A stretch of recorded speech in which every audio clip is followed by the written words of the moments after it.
Bueno, pues buenos días, buenas tardes, según donde nos estén llamando. Un gusto estar acá con ustedes. Yo soy Patricia Algara, soy la fundadora de Baseline Landscape Architecture y también del Merequetengue, que bueno, estamos hoy felices de tener nuestra primera tertulia del Merequetengue. Es muy emocionante. Bienvenidos todos, gente linda. Un gusto verles las caras y tenernos por acá. If you're joining and you need this to be translated, there's the show captions at the bottom. So just click there and that will give you the Spanish translation because the presentation will be in Spanish. Bueno, pues bienvenidos a nuestra tertulia. Estamos muy emocionados de tenerlos aquí en nuestra primera tertulia. Es para nosotros un gran honor tener este espacio, facilitar este espacio para poder conocernos, conectarnos, crear alianzas. Estas tertulias, este espacio, nacieron del deseo de compartir experiencias, de saber qué estamos haciendo nosotros desde acá en Estados Unidos y también de saber qué está pasando en nuestra amada Latinoamérica y de ofrecer un espacio de reflexión, un espacio flexible donde podamos interactuar, lanzar ideas, dejar que las palabras fluyan. Hoy nos reunimos en específico para hablar sobre la COP16, para conspirar juntos y pensarnos en los caminos que tenemos para hacer la paz con, cómo crear esta paz con la naturaleza. Em, Antes de comenzar, solamente, bueno, avisarles que está el chat para que pongan ahí preguntas, comentarios y nos gustaría comenzar haciéndoles la pregunta, saber de una escala del 1 a 5, qué tan familiares están con lo que es la COP. Si tienen alguna noción de lo que es ese evento, qué significa, etcétera, ¿no? Como qué les gustaría saber. Entonces ahí pueden irnos poniendo los comentarios para saber. Y ahora, bueno, voy a pasar a presentarles a los panelistas de hoy, que estoy súper honrada de presentarlos a ambos. Edgar Mora Altamirano, que es bueno, una persona fantástica, realmente una persona que yo lo considero un líder de muchas maneras, realmente una persona a quien me da un honor conocerlo. Él es un diseñador de sentido, un administrador público, experto territorial, periodista. Es también el ex ministro de Educación Pública y exalcalde de Curridabat, donde crearon un programa, el cual yo aún no lo creo, me parece totalmente increíble, que busca cómo la ciudad, se puede crear una ciudad sana para los polinizadores, y al crear una ciudad para los polinizadores, es una ciudad sana para todos, que me parece, pues sí, totalmente cierto, me encanta todo lo que está haciendo. Él también es un activista por todos los derechos de la naturaleza. Acaba de salir un libro nuevo del cual nos va a contar un poco. Así que bienvenido, Edgar. Un honor, un placer tener Gracias. este espacio. Gracias. Y también un honor presentarles a Mafe González. Mafe es botánica y paisajista aquí en el estudio, en el despacho de Base, lo cual es un gran honor tenerla, ser parte de este espacio compartido, de esta colmena que compartimos juntas. Su trabajo se enfoca en diseñar espacios donde la naturaleza es el cliente, donde realmente todo es viendo la naturaleza. Y bueno, el trabajo de Mafe con el río, especialmente con el río Salinas y con esa conexión con la naturaleza es realmente increíble. Es un honor, un placer para mí poder trabajar con Mafe y tener este espacio con ella. Así que bueno, espero que disfrutemos mucho todos de esta conversación con Mafe y con Edgar. Los dejo para que ellos nos cuenten de sus experiencias en la COP. Gracias.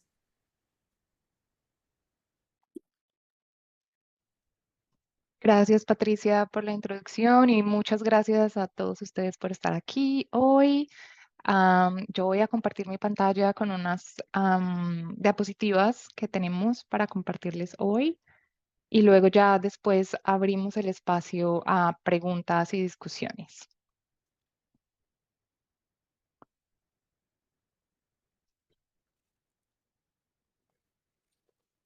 ¿Pueden ver mi pantalla? ¿Las diapositivas? Listo. Sí, Perfecto. Bueno, entonces primero yo quisiera empezar como con un collage.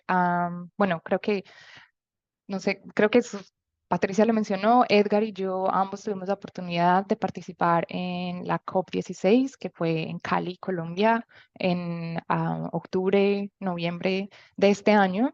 Y pues esta primera diapositiva es como un collage de las fotos de los diferentes eventos a los que pude asistir y participar. Nosotros, junto con Florentino Márquez, que está aquí también en esta llamada, fuimos seleccionados para un taller que llamamos Ciudades para Florecer, y la intención del taller era trabajar con los estudiantes de una escuela de Siloé, que es el barrio donde fue como el estallido social del 2021 en Cali, para hablar con los estudiantes sobre su lugar, sobre su escuela y sobre cómo crear espacios donde ellos y también la naturaleza puedan florecer. Fue una experiencia impactante. Y pues para mí fue como esta COP, ver como un evento con tanta participación, porque fueron 23.000 personas participantes en la zona azul y más de 700.000 personas participantes en la zona verde. Todas estas personas hablando sobre temas de biodiversidad fue algo que me llenó de esperanza, pero también me llenó de mucha frustración. Eran como todos estos sentimientos en paralelo. Y el taller, por ejemplo, con los chicos fue muy conmovedor porque fue para mí darme cuenta que en muchos lugares, en este caso en Siloé, esos derechos de la naturaleza, ese cuidado de ese río, ese como reclamo de un territorio, es el refugio y es el lugar seguro que ellos ven como opción en este momento. O sea, no es venir de un ejercicio como de cómo diseñar espacios donde la naturaleza sea el cliente, pensando pues como de que ya hay derechos para todos, incluidos como los humanos también. Como que hacer ese ejercicio en un lugar donde los humanos no tienen derechos es duro, es muy como chocante al comienzo. Pero después darse cuenta que, que si pensamos en darle derechos a un río en este barrio de Siloé, pues obviamente todos los estudiantes de este colegio también van a ser beneficiados. Y ver que ese mismo deseo nacía también de ellos, ese mismo deseo de encontrar ese lugar, de reconectarse con ese lugar como refugio y como lugar seguro. También pues fue como una experiencia muy interesante caminar por la zona verde y ver como muchos de los agentes que hacen como que tienen más beneficios económicos del uso de la naturaleza, son también como los que más abiertamente están presentes en estos lugares presentándose como guardianes de la naturaleza. Y pues esto a mí me pareció un poco impactante, y luego me di cuenta que había toda una agenda de COP divergente de gente que también tenía como el mismo sentimiento. Y en uno de los eventos que más me cautivó, me llamó la atención de la COP16 oficial fue Biopolis. Y aquí vamos a compartir por el chat un link donde pueden acceder al manifiesto que se presentó, que es como una posición global de arquitectos del paisaje, planeadores, arquitectos, diseñadores ambientales, diseñadores de ciudades, pensando en cómo vamos a crear ciudades para la vida. Y ellos presentaron en este manifiesto 7 puntos. El primero es tomar la desertificación urbana como una emergencia global. El segundo era pensar que el acceso a la naturaleza es un derecho humano universal. El tercero era darle derechos a lo más que humano en las ciudades, cómo reconocer esos derechos en las ciudades. El cuarto era pensar en las ciudades como un lugar de reconciliación entre la gente y la naturaleza. El quinto, asumir y entender y operar desde la creencia y desde el hecho de que la naturaleza no tiene bordes. El sexto, que las ciudades coevolucionan con la naturaleza. Y el séptimo, que necesitamos como diseñadores, como tomadores de decisiones, como arquitectos del paisaje, diseñar ciudades que son biogenerativas. Esto fue como para mí algo pues, pues yo me sentí como muy llena de esperanza al ver que unos puntos globales de acuerdo global en la comunidad, como tratando de apuntarle hacia este como objetivo. Y, y ahí tuve la oportunidad de conocer la gente trabajando en estas áreas en Colombia principalmente. Tuve la oportunidad de interactuar con Lali, arquitectos del paisaje que han participado en IFLA Américas y que tienen como ese deseo de resaltar lo que se ha venido haciendo en nuestros países de origen y en nuestros territorios. Y fue como ese recuerdo de que sí, de que muchos de estos movimientos de derechos para la naturaleza, de pensar más allá de lo humano, de cambiar la escala, vienen también como desde Latinoamérica. Entonces, pues ese fue una COP de muchos sentimientos, tengo que como decirlo así muy abiertamente, de mucha alegría de ver tanta gente hablando sobre biodiversidad, de mucha preocupación también, viendo como el estado, de los estados a los que hemos llegado y luego también pues como de un poco de frustración por los resultados. Mm, bueno, ya la siguiente diapositiva, lo que quiero compartirles es que justamente como la COP se realizó en Cali, que es una de las ciudades pues más como activistas, fue donde ocurrió el estallido social en Colombia en el 2021, pues también toda la ciudad estaba como llena de carteles y protestas que pasaban en los mismos espacios de la COP oficial, con una agenda paralela que se llamaba la COP Divergente. Y pues estos eran como más o menos las informaciones los mensajes transmitidos, que con mucha razón, o sea, yo en algunos momentos como que digo, ¿cómo podemos hacer? Y por eso es como, este es el objetivo de esta tertulia, ¿cómo podemos hacer para conspirar y tomar todas estas como posiciones globales y volverlas políticas locales en cada uno de nuestros territorios? Como como diseñadores también educar a los clientes, también pensar como, bueno, pues sí, la COP 16 en Colombia fue financiada en gran parte por los ingenios azucareros que tienen monocultivos de caña de caña de azúcar.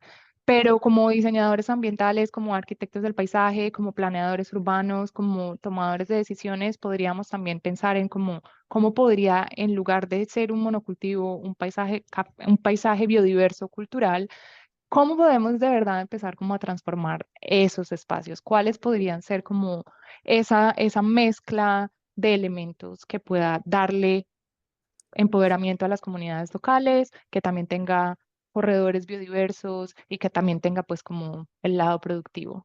Es como empezar a conspirar de esa manera para aterrizar en el territorio las posiciones globales. Bueno, y esa fue como mi experiencia, así muy resumida. Ahora le voy a dar la palabra a Edgar, que también fue participante de la COP 16. Hola, muchas gracias, Mafe. Muchas gracias, Patricia, y a todos los que nos acompañan. Sí, yo también fui participante de la COP en unas circunstancias muy peculiares, porque mi participación se dio en los últimos días de un summit que es bastante largo. Esto también es relevante de decir, es toda esta gente que se agolpa ahí eh, y la agenda extensa de temas y los fragmentos de agenda que son numerosos eh, suceden en un periodo de tiempo de 2 semanas aproximadamente, creo, y eso hace que las personas que participamos, por ejemplo, en la zona azul, que es donde está la oficialidad, normalmente en estas cumbres de Naciones Unidas, eh, entremos y salgamos por periodos de tiempo. Supongo que hay gente que está todo el periodo, pero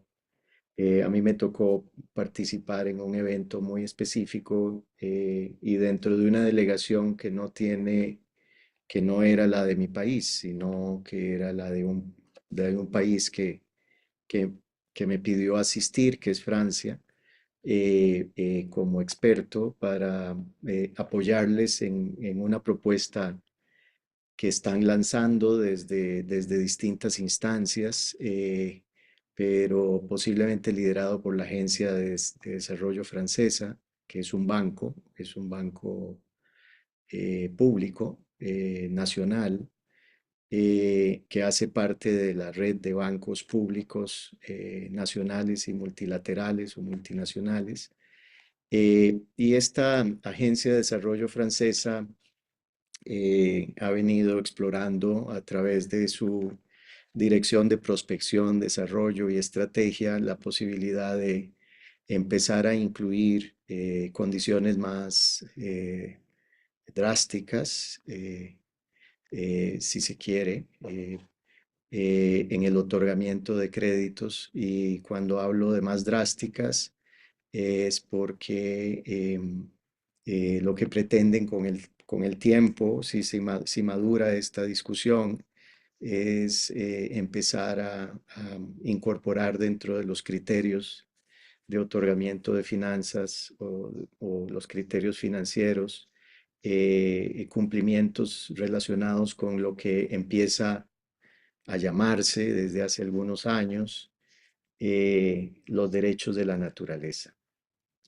Y yo no soy abogado, entonces tampoco, esa es la segunda condición que no era en la COP, no era francés, ni era abogado, y estaba participando de una actividad convocada por Francia y que tenía un alto componente legal. Sobre los derechos de la naturaleza me puedo extender un poquito después. Me parece que es una sombrilla muy oportuna que llegó o está llegando en un momento que es relevante para todos los que formamos parte de este movimiento, que, para decirlo de manera poco técnica, reconoce o reconocemos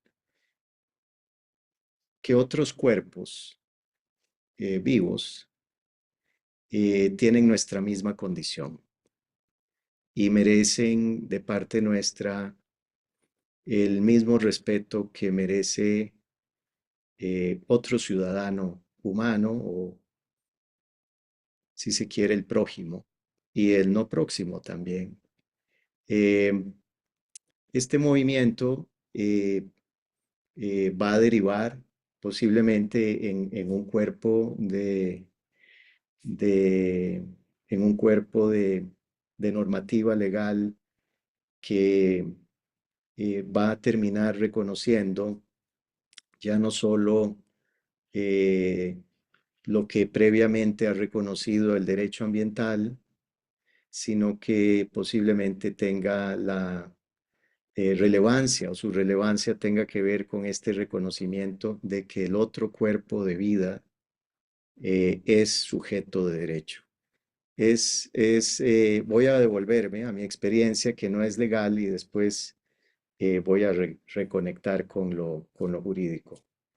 Eh, la razón por la que yo formo parte de este movimiento es porque en la ciudad de la que fui alcalde, por un espacio largo de tiempo, normalmente inusual para un alcalde en América Latina, decidimos en el 2015 reforzar el lugar de la naturaleza en la ciudad y garantizar la salud y el bienestar eh, de los habitantes, y extendimos esta condición de habitantes a a otras personas no humanas. Esto lo hicimos por dos razones. Una razón tiene que ver con el ethos del país. Costa Rica es un país que decidió hace muchos años, así como decidió no tener ejército, otra decisión relevante que tomó hace algunos años fue vincular su economía a la biodiversidad. y vincular su economía a la biodiversidad no necesariamente vino o ha venido de manera inmediata o no se ha traducido en que tengamos una cultura ejemplar en relación a la biodiversidad. Y eso se refleja en una especie de dislocación moral que nos permite a los costarricenses defender con mucho fervor el jaguar de un parque nacional lejano al lugar donde vivimos, pero ser un poco negligentes o bastante negligentes con los cuerpos de vida que tenemos en nuestra proximidad urbana. Esta, esta dificultad nos hizo pensar en la posibilidad de lanzar un nuevo programa eh, que sucedió en un momento en que estábamos indagando una pregunta. Y la pregunta era, cómo podría ser una ciudad para agregar valor al planeta y no solo sustraerlo? Las ciudades son una obra monumental del ser humano.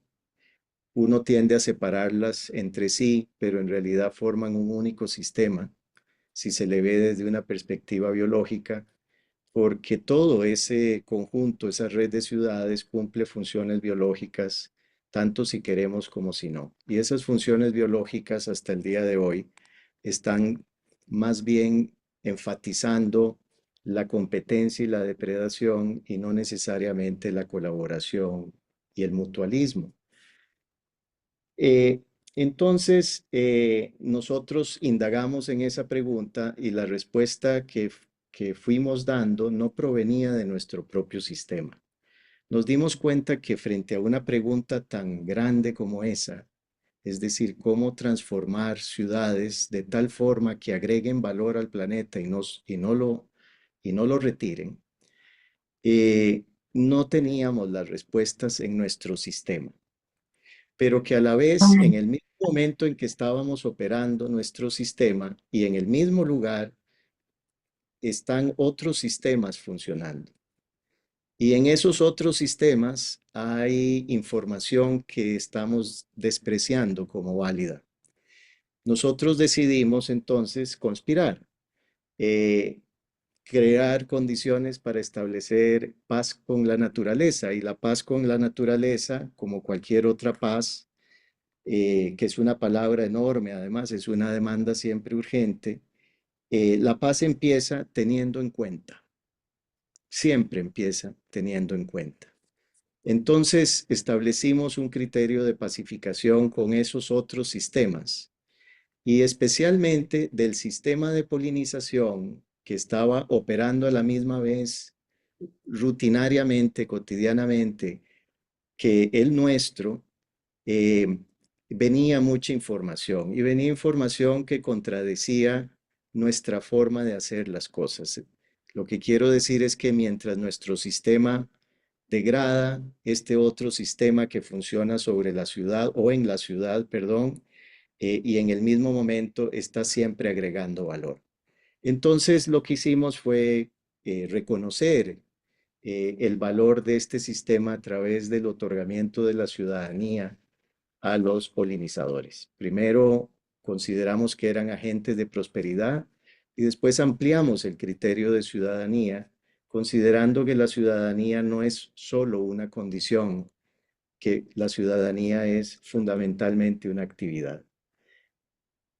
Y esto hizo que la ciudad se colocara en el 2015 en una posición muy relevante. eh, y años después empezaron a venir términos que nos permiten explicar cómo aplicábamos esto. Por ejemplo, soluciones basadas en la naturaleza es un término que no teníamos a mano en el 2015, ni tampoco derechos de la naturaleza, aunque hay que reconocer que la Constitución de Ecuador, que arranca en el 2008 con la idea de que el derecho a de la naturaleza es un derecho inscrito en la Constitución, nos precedía. Sin embargo, nuestra inspiración nunca fue legal o jurídica, siempre fue política. Hoy día, estas dos ramificaciones empiezan a juntarse y empiezan a coincidir en iniciativas como por ejemplo la próxima semana, esto puede ser una primicia, la ciudad de París empieza un proceso para declarar derechos al río Sena, eh, y, y seguramente va a seguir adelante procesos que también ha llevado adelante Colombia, Ecuador, y que, como decía Mafe, orgullosamente deberíamos de saber que tienen su origen fundamentalmente en América Latina.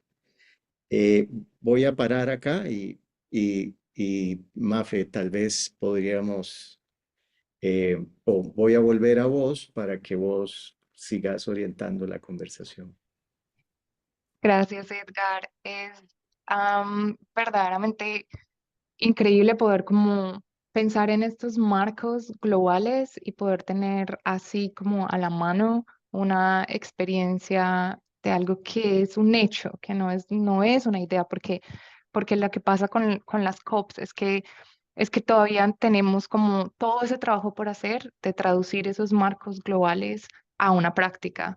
Y pues Curridabat es como uno, uno de los ejemplos más increíbles de tomarse en serio la tarea de decir qué es lo que significa hacer la paz con la naturaleza y cómo vamos a manifestar esta decisión en el territorio.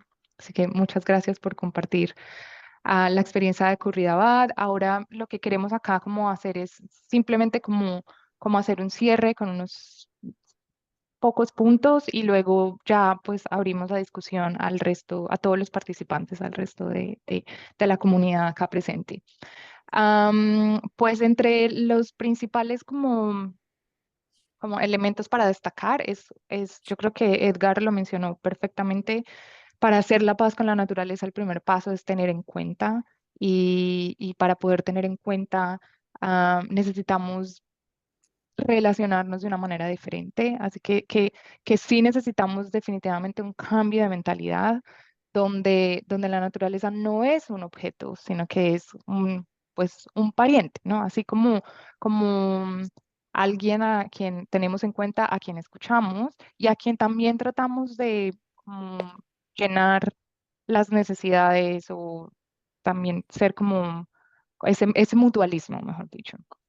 El segundo punto es también como cuestionarnos un poco los patrocinios, ¿verdad? Y cómo es como nuestro rol en la educación de sus clientes, porque pues también tampoco le podemos como decir, no, no más, no se trabaja para nada con este sector en particular, porque esa no es como la intención, es como cómo podemos educar los clientes desde nuestros intereses también hacia ese cambio de mentalidad para que podamos empezar a definir formas de habitar que tal vez no están definidas, para poder ponernos en esa tarea de, bueno, si no hay una referente aquí para hacer esto, ¿cómo lo vamos a hacer? ¿Qué vamos a crear?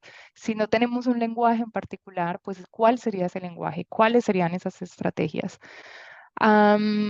Y desde nuestras como posiciones, ejercicios, profesiones, pues yo creo que también es súper importante. Yo creo que lo que más me cautivó en la COP de la zona, en la parte de la zona verde era poder interactuar con tantos guardianes de la naturaleza en territorios locales y con formas de conocimiento diferentes y formas de interactuar diferentes. Entonces es como una invitación también a incluir esas otras formas de conocimiento y a dejarlas liderar, porque definitivamente, pues, como que ahora, viendo el punto en el que estamos como sociedad, tenemos mucho que desaprender y mucho que aprender de otras formas de habitar. Y en cuanto a fortalecer las vías local, global, yo creo que aquí es clave para la comunidad en pensar en cómo nosotros como hacedores de ciudades, como diseñadores de ciudades, podemos expandir y aplicar el artículo 8J de la COP 16, que es para mí tal vez uno de los más importantes, de los logros más importantes, que es justamente reconocer la labor, el trabajo, la misión de las comunidades locales en la conservación de la biodiversidad. Y pues estas son como las cifras actuales que tenemos. Es el 6, las comunidades locales indígenas de descendencia afro y campesinas ocupan el 6% de la población, cuidan el 20% de la tierra que alberga el 80% de la biodiversidad global. O sea, las cifras son increíbles y al mismo tiempo reciben solamente el 1% de los fondos disponibles para conservación de la biodiversidad y mitigación de cambio climático. Entonces, ¿cómo a través de nuestros ejercicios podemos fortalecer ese trabajo de las comunidades locales y tal vez ampliar como la transferencia de recursos? Y el último paso, que es casi que el último punto, que es casi que el objetivo de esta charla hoy, es cómo podemos empezar a crear nuestros propios caminos hacia esa interdisciplinariedad y hacia ese trabajo colectivo. Cómo podemos, por ejemplo, arquitectos del paisaje, interactuar con alcaldes que quieren darle derechos a la naturaleza y así podemos como ponernos en la tarea de plasmar eso en el territorio, de hacer esa combinación entre gestión, diseño y comunidad. Y bueno, yo no, o sea, como no quiero que esto suene simplemente porque soy latina, Sí, pero definitivamente entre más como me pongo en la tarea de estudiar lo que hacemos en nuestros territorios, más me doy cuenta que somos el mejor precedente para todos estos puntos, que los movimientos indígenas, los movimientos campesinos, los movimientos sociales, la manera de relacionarse con la naturaleza, pues es como Am, ahí están como todas las lecciones, los aprendizajes, los precedentes que necesitamos.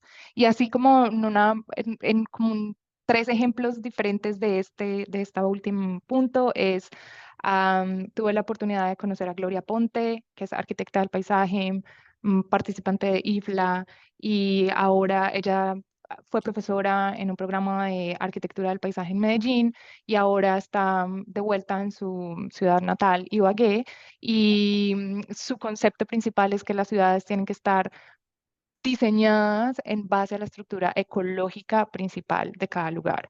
O sea, ella es como lo más importante primero es reconocer la ecología de un lugar, luego diseñamos. Y Ibagué ahora es uno de los pocos municipios de Colombia y del mundo que tiene un documento específico sobre estructura ecológica principal municipal. Otro ejemplo es las interacciones entre el Instituto de Investigación de Biodiversidad Humboldt y arquitectos del paisaje también, en este caso Andrés Ibáñez, en esta misión de pensar en cómo los espacios construidos pueden ser como hotspots de biodiversidad y también cómo empoderar comunidades locales. Todo el trabajo de Biodiversities ah, 2030 es increíble y es esa alianza entre institutos de investigación, científicos, con biólogos, ecólogos y arquitectos del paisaje. Y el último es esta otra interacción, esta otra sociedad que a mí me parece también súper increíble y efectiva, es la de LALI, la Iniciativa Latinoamericana del Paisaje y The Nature of the Cities. Es un colectivo de arquitectos del paisaje principalmente y un colectivo de artistas principalmente, con el apoyo del Ministerio de Ambiente en Colombia, organizando todos estos eventos de lo que significa la biodiversidad, de lo que es el paisaje, de lo que es esa identidad, de lo que sería relacionarnos de una manera diferente con la naturaleza. Y bueno, acá les recomiendo los cómics que hacen sobre soluciones basadas en la naturaleza y bueno, todo un trabajo extraordinario de esta como conspiración. Y bueno, con esto quisiera, tenemos 20 minutos más, quisiera invitarlos a que nos hagan sus preguntas, a que nos cuenten qué ideas tienen para hacer la naturaleza, para hacer la paz con la naturaleza, para pensarnos cómo, sí, cómo sería esa amalgama de gestión, diseño para el futuro.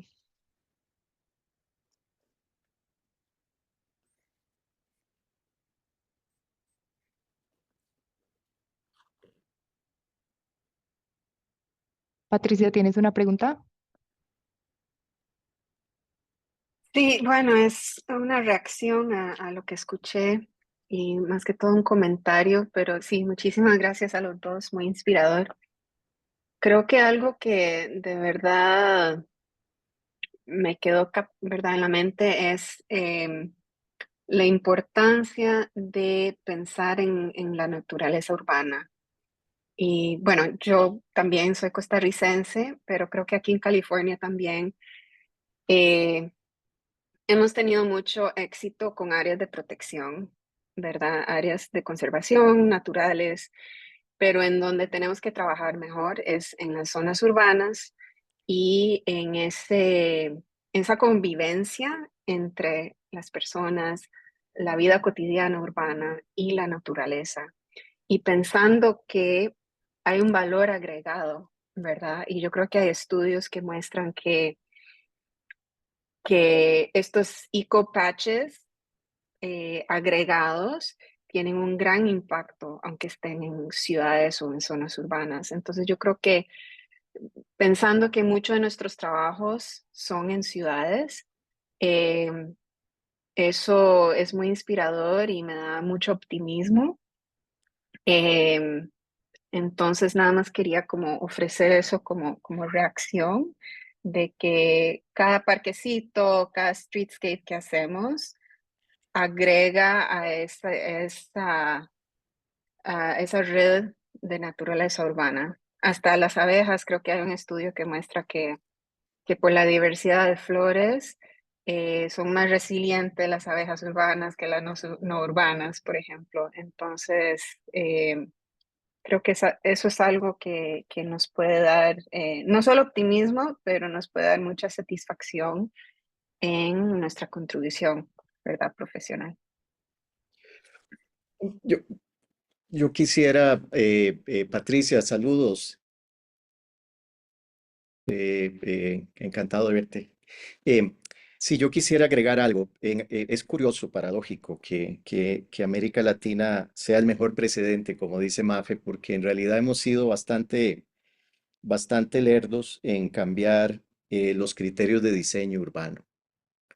Eh, Esta separación entre lo urbano y la naturaleza deriva de un criterio urbano muy establecido a través de la ley de Indias, que denominó a la ciudad como un espacio desértico en relación a la naturaleza, pero peor aún, denominó a la naturaleza como eh, como un elemento necesario de retirar de la vida de las personas en América. Y eso se ha quedado con nosotros. Yo a veces me pregunto si la independencia de una región tan grande como esta llegó con el cambio de estatuto de colonia a repúblicas independientes o si no ha llegado, porque podría ser que la independencia sea un resultado de de un nuevo diseño. Creo que el diseño es más emancipador que cualquier otra cosa. Y eso nos coloca en una necesidad como diseñadores de terminar de operativizar a través del diseño esta necesidad imperiosa de armonizar el bloque, digamos, donde nosotros como humanos manifestamos nuestra potencia, son las ciudades, con el resto de la naturaleza. Posiblemente si lo lográramos a través del diseño y por diseño, lograríamos rearticularnos donde nos corresponde. Eh, y en ese sentido, yo también creo, Patricia, y todos, que la naturaleza en lo urbano, o la que llamas naturaleza urbana, es el mediador óptimo. para encontrar el eslabón perdido, por decir así. Es el mediador óptimo para encontrar un camino de reconciliación y de paz con la naturaleza. La experiencia que yo tuve, primero como alcalde, es que al colocar al polinizador, en el caso de Curridabat, como el mediador de los intereses más banales de una comunidad, los más pedestres, eh, se lograban disipar o desvanecer conflictos absurdos entre personas. Si la pregunta la cambiábamos y pasábamos de una pregunta que incitaba respuestas egoístas, como cuál es el barrio que usted quiere, a una que decía cuál es el mejor barrio que podríamos tener para el polinizador, se terminaban armonizando posiciones eh, desinformadas la mayoría de veces, radicales o directamente no inteligentes. Y esto sucedía por el efecto del mediador. Entonces, también metodológicamente, desde la perspectiva del diseño, de diseño de paisaje, tener claro cuáles son nuestros mediadores para poder, por ejemplo, responder a la segunda pregunta que planteaba Mafe, de cómo crear una negociación con el cliente que sea una negociación basada en intereses y no basada en posiciones de poder, por ejemplo, es relevante.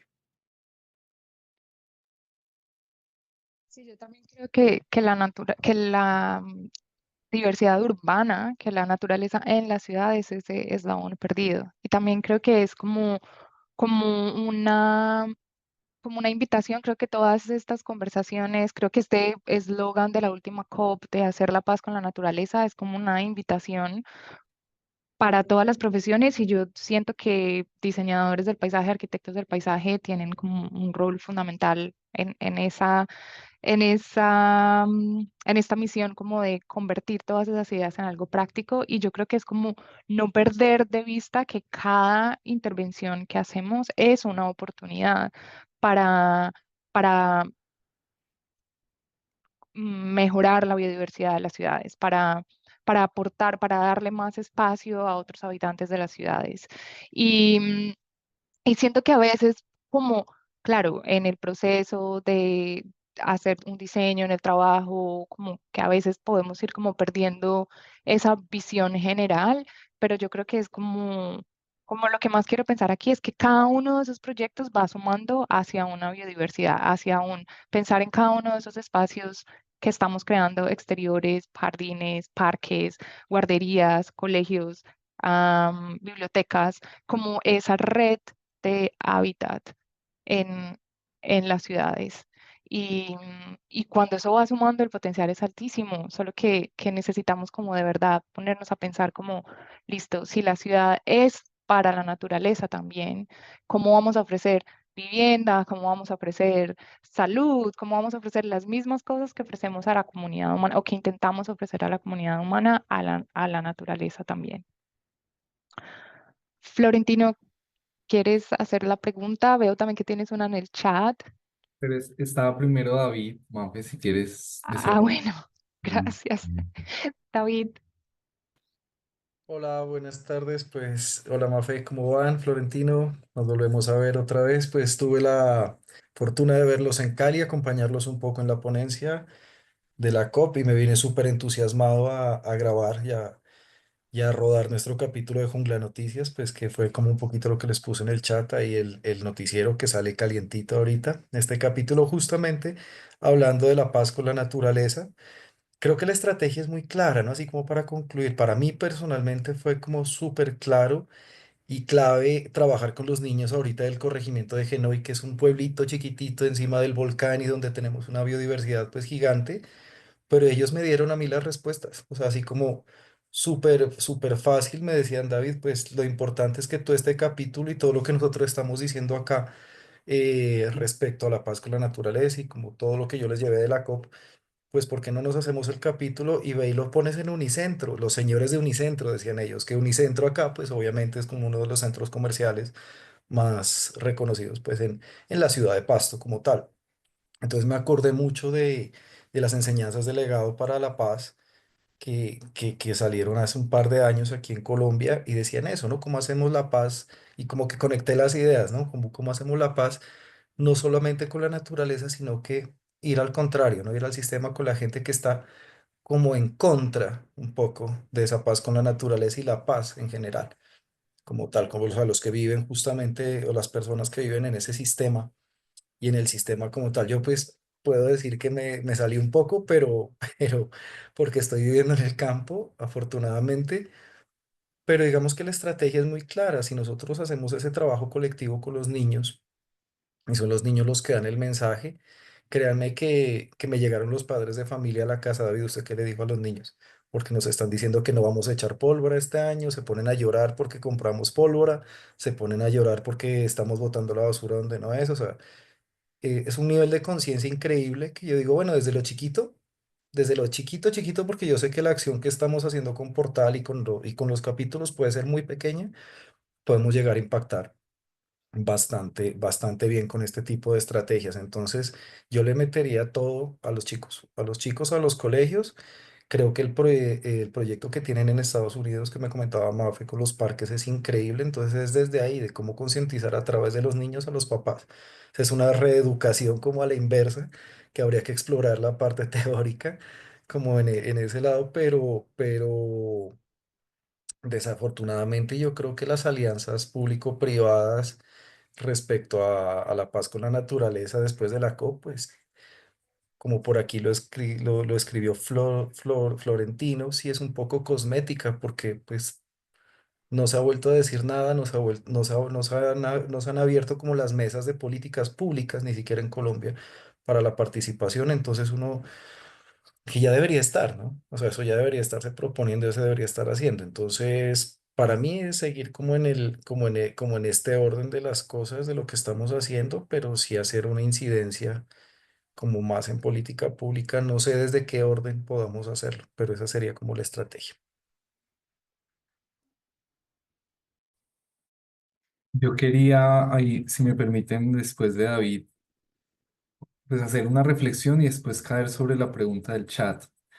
La reflexión, escuchando a Edgar también contándonos de la ley de Indias y a propósito del concepto de paz con la naturaleza, es que me parece que en Latinoamérica y en particular en Colombia también hay una relación simbólica entre la violencia, digamos, política y los espacios rurales o la naturaleza. La ciudad, aparte de ser ese desierto del que habló Edgar, pues también es un lugar de refugio para poblaciones que migran por violencia armada. Y para mí es muy difícil desligar en el imaginario colectivo esa noción de que el espacio natural es un espacio violento e inseguro. Y creo que, pues, hablar de paz con la naturaleza también implica, no sé si como un prerequisito o un elemento habilitante el construir paz entre las comunidades, porque de otra forma creo que esa carga simbólica va a seguir existiendo. Recuerdo hace poco una amiga en Medellín que tuvo una discusión muy fuerte con su vecina del edificio, porque ella siempre le mataba todas las plantas que tenían como en los corredores de acceso a su apartamento. Y después indagando es que esta persona como que venía de un contexto rural muy violento en el oriente antioqueño y casi que lo que le olía a monte lo asociaba con sangre y violencia. Entonces, pues dejo ahí esa reflexión también para tejer como otras rutas de pensamiento. Y la pregunta para Mafi y para Edgar era la que estaba en el chat, si ustedes tienen algún caso concreto en el que esa agenda, digamos, política internacional sí detone procesos locales. No sé si desde el ejercicio de la alcaldía en Curridabat o Mafe desde los procesos que lideras allá con el río Salinas, por ejemplo, ven como sí hay como si caen en cascada esas cooperaciones para activar proyectos locales y si logran trascender lo meramente como cosmético y noticioso. Muchas gracias.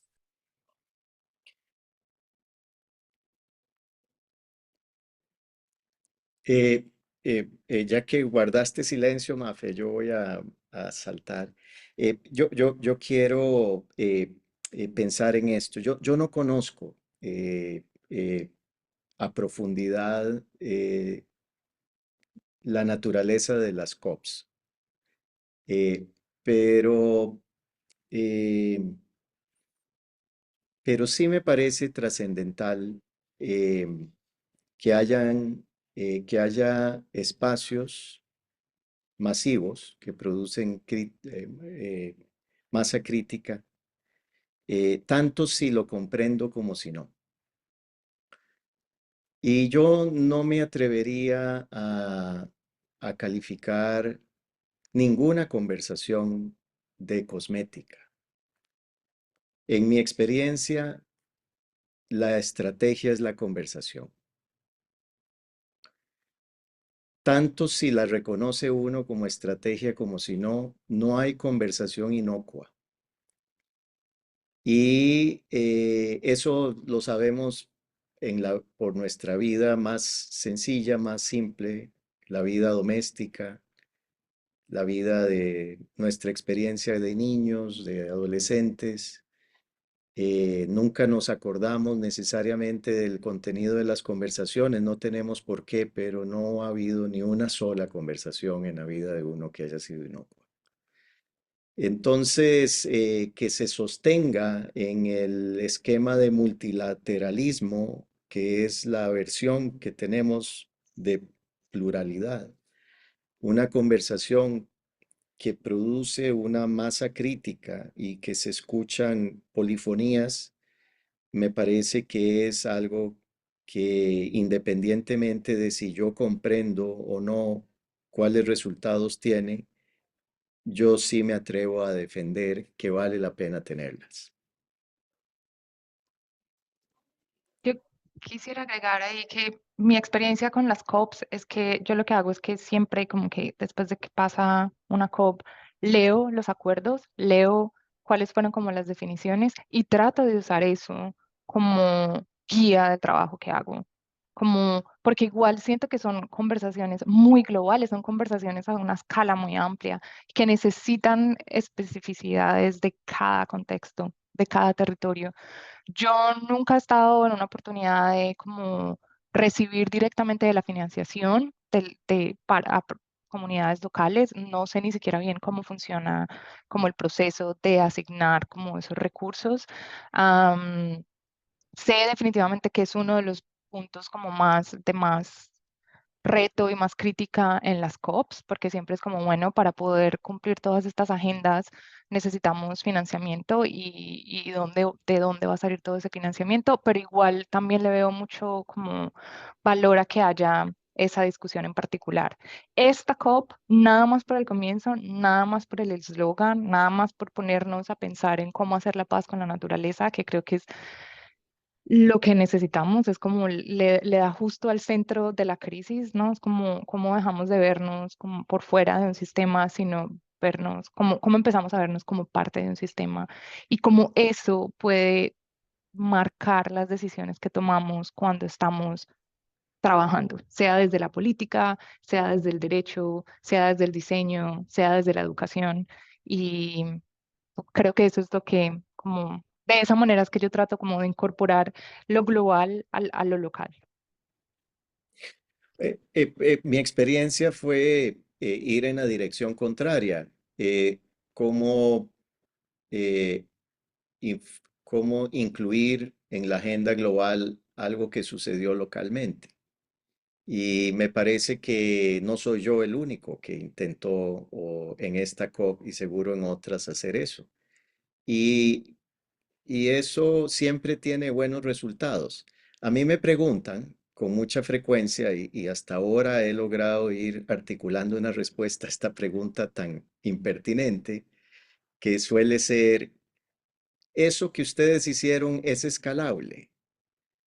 Y yo por años me he esforzado en justificar que sí, y ya estoy como dispuesto a decir, pues yo no lo sé. Lo que sí sé es que estamos menos solos ahora que hace 10 años. Si eso fue el resultado de nosotros, puede ser, pero también qué bueno si no lo es. Porque la pretensión de que mi método, mi discurso, mi manifiesto, mi manera de hacer la cosa sea escalable, sigue operando dentro de esa lógica de la oferta y no de la demanda. Y esa transición de dejar de ofrecer para poner atención a la demanda es la clave para tener en cuenta. Y ahí nosotros, los diseñadores, sí tenemos una gran posibilidad de incidir, porque nosotros los diseñadores, a diferencia de los políticos, los juristas, etcétera, somos expertos en la escucha de la demanda. Y me atrevo a más, ya que estamos en un foro de diseñadores, lo que le hace falta a la masa crítica de políticos, juristas, etcétera, es nuestro aporte de diseñador. Sí, muchas gracias, Edgar. Sí, definitivamente yo también creo que es como la conspiración viene desde el diseño. Y diseñamos cómo vivimos. Ese es un ejercicio de diseño. Ese es el ejercicio fundamental de diseño. Y bueno, acá ya estamos entonces pensando cómo expandirlo a crear ciudades biodiversas y inclusivas.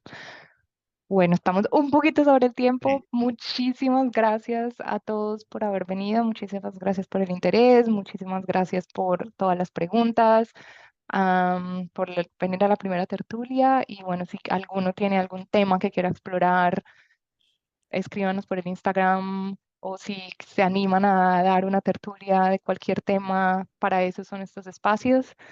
Y Edgar, muchísimas gracias. Y a todos los participantes, muchísimas gracias. Gracias. Gracias. Gracias, hasta luego. Chao, chao. Chao, chao. Chao, muchas gracias. Muy